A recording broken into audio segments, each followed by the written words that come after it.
Raise your hand if you have ever said, I'm just not motivated enough. I know I have. And honestly, if we were sitting in a room together, we'd probably see a lot of hands being raised around the room. You're not alone in that thought. And this idea of motivation hurts a lot of people in achieving their goals. They feel like something's wrong with them for not feeling motivated all the time. And it stops them from wanting to achieve or go after what they want in life. And so it breaks my heart when I hear people talk about, I'm just not motivated enough. Maybe you aren't motivated. However, if that's something you really want for yourself, are you gonna wait around for motivation? My name is Jenny Phillips. I'm a board certified health and wellness coach, and I love talking to people about how to still achieve their goals and their dreams without feeling motivated all the time. And so let's dive into that today. Motivation is, for starters, motivation is an amazing feeling. When we're feeling motivated, we really want to do the things and we're feeling like we're in a groove. It feels really good. We feel really proud of ourselves. We feel excited for what's to come. The problem with motivation and relying on motivation as your push to achieve the things that you want is that motivation is fleeting. At the end of the day, motivation is an emotion, just like being happy or being sad is. And with that, if it's an emotion, what do? Emotions ebb and flow. They come and go, and that's what they're supposed to do. And so thinking about it as an emotion, how do we approach it? Because let's just pause.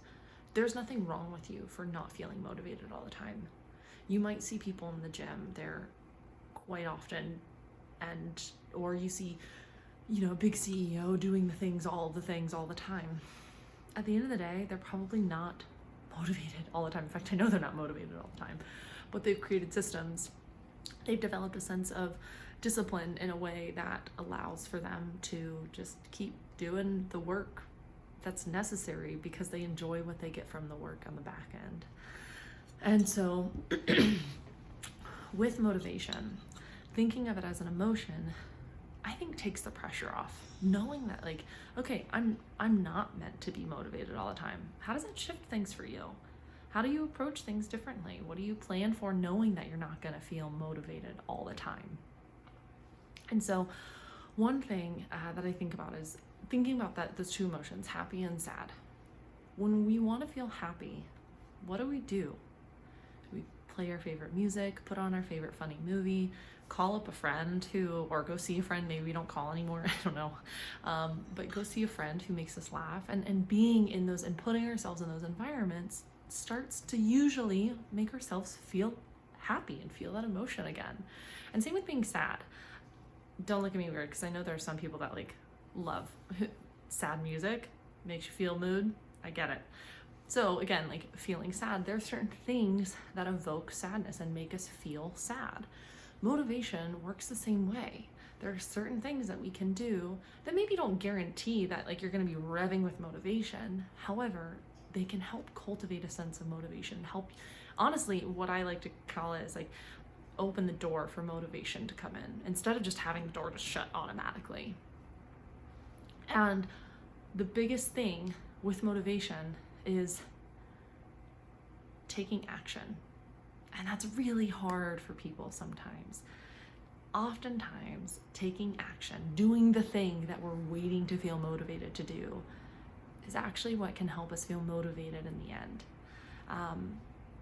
I think sometimes people have a hard time taking that first step though. And so one thing that I want to go over today are just a couple of different strategies, thought processes.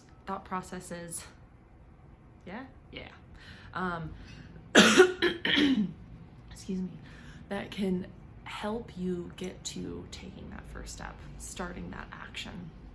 And I'm just going to go over a few. There are a lot of different ways, but my favorite ways are about 4 ways that I really, really love to utilize. I will say the last one is my favorite, and I think it's also more of a way of thinking than it is an actual just step.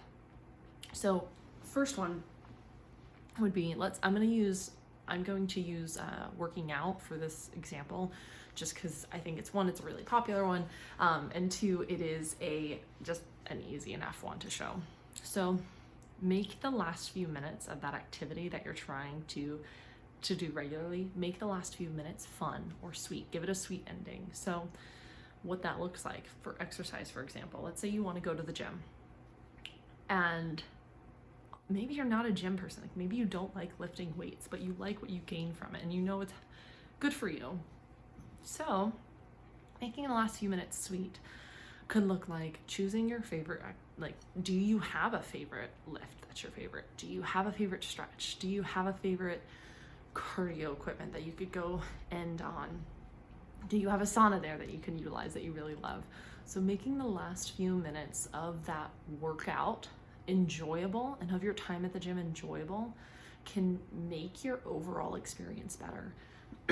There's a study out there, I don't know it off the top of my head, but it showed that the way things end can oftentimes influence the way we remember things.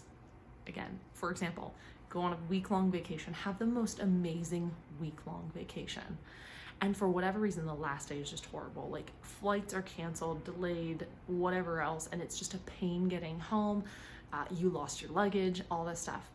That one little snippet of your vacation actually can shift the way that you look at the rest of the week, that amazing week that you had. It's the same thing here, same idea here.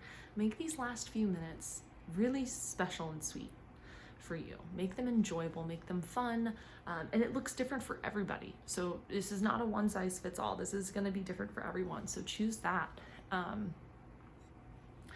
and give yourself that benefit of like, oh, you know what? I get to look forward to that at the end. I actually really enjoy that part of it. The second thing, they call it the approach orientation. So looking at something from the positive side more than the negative. Like the positive, I can have this, not negative, I can't have this. What that looks like in action. So a lot of times people with nutrition specifically, they focus on the things they can't have. I can't have sweets. I'm not going to eat sweets. I can't have soda. Sweets are usually the big ones, so I'll just stop there.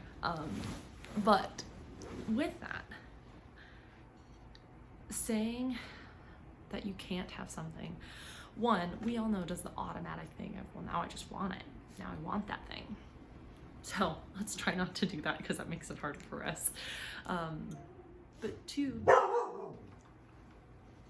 so the approach orientation.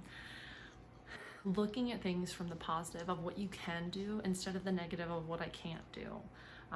Basically, again, we'll do the action of food and nutrition, because that's a very common one where people say, I can't have this, I can't eat that. Don't look at it like that. Look at it instead of saying I want to avoid unhealthy foods, look at it as instead of I want to eat healthier. I just want to eat healthier foods. So we're incorporating more health. And we're not necessarily saying outright that like I don't want to consume the unhealthy foods or I'm not allowed to eat those. This approach oftentimes gives people a bigger window of building wins in our days and feeling that sense of pride and accomplishment. And we want to feel that sense of pride and accomplishment with our goals. That feeling helps us honestly cultivate motivation. It helps us open that door for motivation to come in because we're seeing ourselves accomplishing those things that we want. So instead of saying, I want to avoid unhealthy foods, and then at the end of the day, you're like, but I really want a sweet treat. And so I'm going to eat, that bowl of ice cream. And now my whole day is ruined. Looking at it from, the real important piece is I just want to eat healthier foods. And you know what? I actually had the side salad at lunch instead of the French fries. And that was a really good choice. And so you're celebrating this instead of inflicting the negativity of like, oh, gosh, slap my wrist because I didn't do what I wanted to do.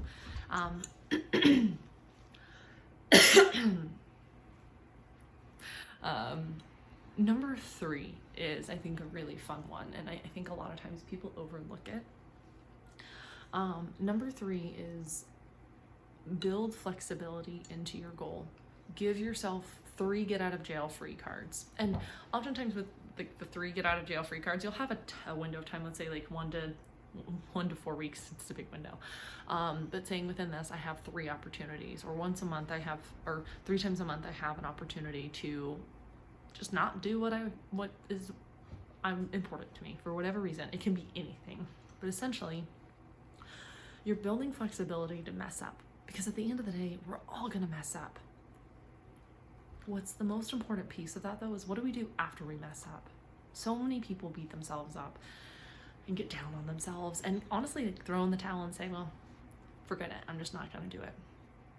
We don't want that. And like, we're meant to just not get it right every time, and that's okay. And so building in these mess ups, or the permission slip of like, I just don't want to do it today. You've built that into your goal. Like, how nice of a feeling is that, knowing that like, you know what, I have one of these little get out of jail free cards. I'm gonna go ahead and slide in today. I'm not feeling great, I'm stressed, and I just don't feel like it. But you've already built that mess up into your goal. I love that strategy. Again, part of what I see in working with people, a lot of people honestly are not kind enough to themselves, and they beat themselves up for everything that they didn't do when they've actually done a lot of cool things and good things, and they let that stop them from progressing and continuing forward. And so we don't want that. Like, we want you to keep pushing forward towards whatever it is that's important to you. My 4th strategy, technique, whatever you want to call it, is my favorite. I talk about it with everybody. I have to give Evie a treat. I talk about it with everybody because almost everybody has struggles with this. And it's this idea of making it a small step that you can be consistent with. Consistency is the most underrated part. There she is. Good girl. Consistency is the most underrated part of goal setting, and it's the most important piece. You have to create action steps for yourself that you can be consistent with. Because at the end of the day, if you're able to set a small enough goal of getting to the gym 3 times a week, we'll say, or if you're just starting working out, do 1 exercise a day. But if you're able to consistently commit to that, your progress will far outweigh the person who makes it once every 10 days to the gym and does maybe a 3-hour workout, but like, that's not as actually beneficial as doing more fewer smaller things more consistently. So make it small. And one of the questions that I like to ask people is, are you being fair with yourself? Are you being realistic with yourself? And oftentimes it's a hard question for people to answer, and answer honestly. If you don't feel like you are being fair or realistic with yourself with everything, and you have to pause and take a look at everything else that's going on in your life as well, if you don't feel like you're being fair or realistic to yourself just with that answer, you have to honor that, and you have to change the goal to something that is fair and realistic for yourself to be able to commit to consistently. And please know, this is what I love about health and wellness. There's no right or wrong step. We're all at different places in our journey and in our life. And because of that, you have to learn how to honor where you are in your own journey. And social media and looking at everybody doing what they're doing, it's great for inspiration. It's harmful because then we get it in our head of like, well, they're so much further along, or well, they're doing this. They also might have the time. They might not have kids. They might have only dogs, which she's a lot of work. So if you have dogs, I get it. But it's your journey, and learning to be honest with yourself about what you can commit to, I think, is hard for a lot of people, because when we look at resolutions or goals, it's these grand things, huge things, and if they're not grand and big, then are they worth doing? The answer is yes. However, like, let that grand thing be your umbrella goal, that eventual goal. What are the baby steps to get there? So make it small, make it something that you can commit to. And if you need a little bit of extra help and you love to read, I cannot recommend James Clear Atomic Habits book more. This is one of my favorite habits. I recommend it to my clients all the time. I think it is a fantastic book for learning how to build systems that make sense for your life. And systems actually really help in creating consistent change. But all of that to say, James Clear, I follow him on social media, and he posed the question a long time ago. I've tried to find it since, but I haven't been able to, but I know he was the one that posed it. The question is, it's not about, well, it's not a question, it's a phrase, but I always pose it to as a question. But the phrase, what he said was, it's not about what you can commit to on your most motivated days. It's about what you can commit to even on your least motivated days.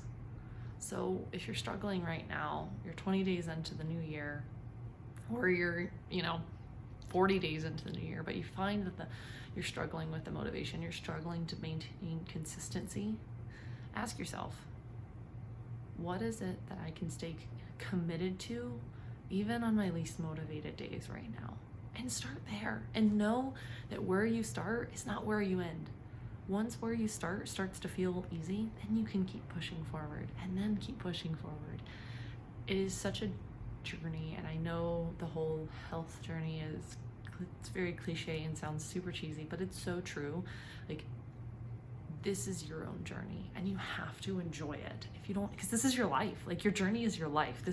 Health is not an end point. Health is the path to health is honestly a road that we continuously walk.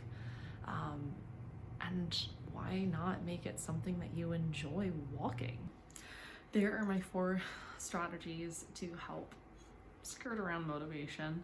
I hope you found them helpful, and I hope your new year is going so well and that you're feeling good with what you're doing for yourself. If you have questions, please feel free to reach out. I'll have my email linked below. You can reach out to me and ask whatever you can, and I'll help as best I can. And I'll include the Atomic Habits book as well.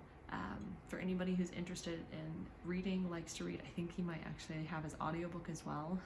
But good luck, you guys. You are so much stronger than you think, and motivation is not the only way to achieve the things that you need. In fact, motivation's lousy. It's just an extra feel-good bonus whenever it does happen. So figure out how you can keep working towards what's important to you, even without the motivation. I know you can do it. Cheers.